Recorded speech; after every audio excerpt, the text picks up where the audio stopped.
7 miles off the coast of England, in the brutal waters of the North Sea, sits a place that doesn't exist. A rusting platform of iron and concrete, abandoned by the world. But for over 50 years, one family has called this place home. They fought off invaders, printed their own stamps, and crowned themselves royalty. This is the story of the Principality of Sealand. And it might just be the most rebellious nation on Earth. Our story begins not with a dream of independence, but with war. This is Fort Ruff's, or Ruff's Tower. Built by the British in 1942, it was one of several sea forts designed to protect the Thames estuary from German air raids. It housed over 100 soldiers, a fearsome battery of anti-aircraft guns, and then it was forgotten. After the war, the British government left Ruff's Tower to the sea and the seagulls. It was derelict, worthless, until a man named Paddy Roy Bates came along. Roy Bates was a former British Army major with a taste for adventure and a disdain for rules. In the 1960s, he was running a pirate radio station called Radio Essex from a different fort. The British government hated pirate radio and began clamping down. So Roy, needing a new base, set his sights on Ruff's Tower, a place he believed was just outside UK waters.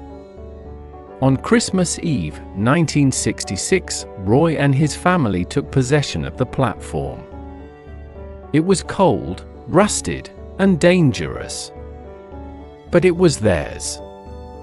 And on September 2, 1967, his wife Joan's birthday, Roy Bates made a decision not just to occupy the fort, but to claim it.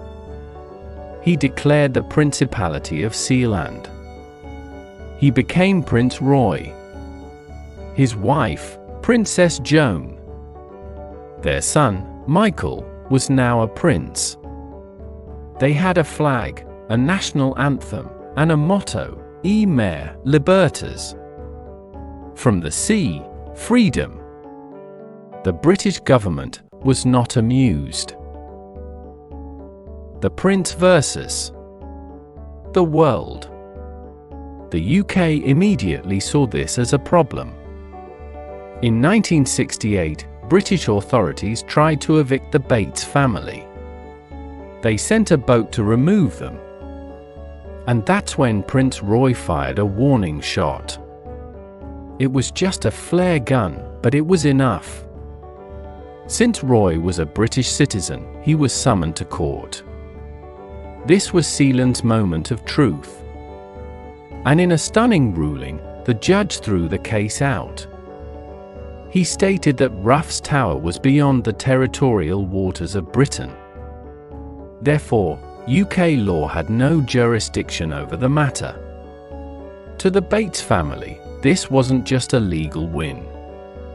It was de facto recognition.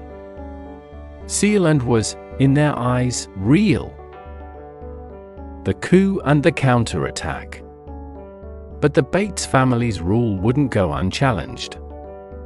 In 1978, while Prince Roy was away, a group of German and Dutch businessmen, led by a man named Alexander Achenbach, arrived at Sealand for a meeting with Prince Michael. It was a trap. Achenbach's men staged an armed coup, taking Michael hostage and holding him for 3 days before releasing him on the mainland. They had stolen Sealand. Prince Roy's response was something out of a movie. The prince hired a helicopter pilot, a former James Bond stuntman, and assembled a small mercenary team. In a daring daylight raid, they descended onto the platform, overpowered the invaders, and took back Sealand. They captured Achenbach and held him as a prisoner of war. The incident became an international crisis. Germany and the Netherlands had to beg for the release of their citizens. A German diplomat even traveled to Sealand to negotiate. To the Bates family, this was yet another act of recognition from a foreign power.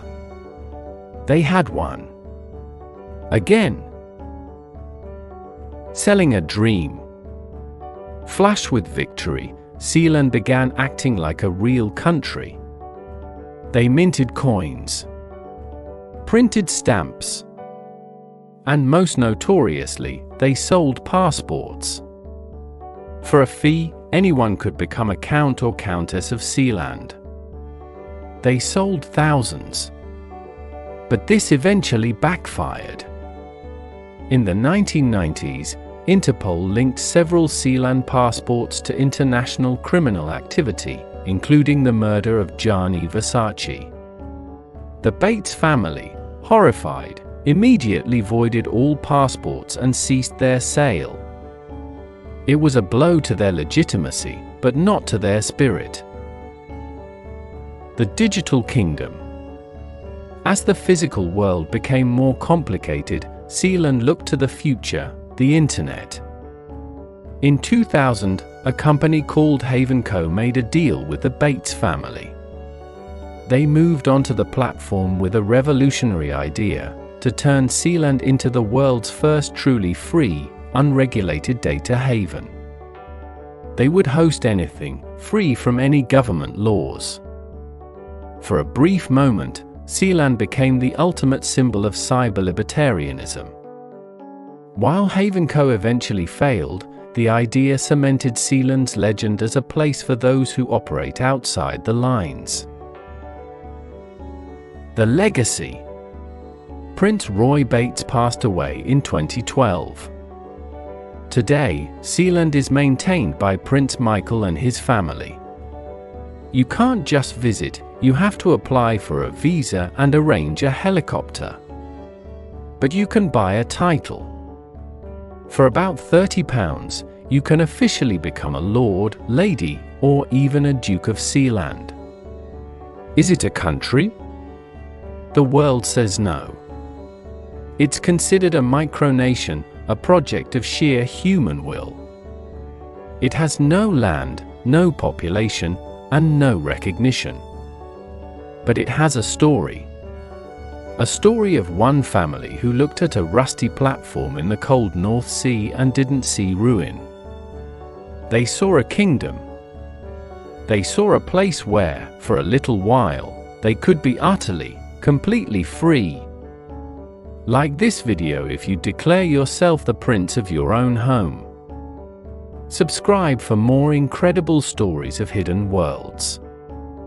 Comment below, what would you name your micronation?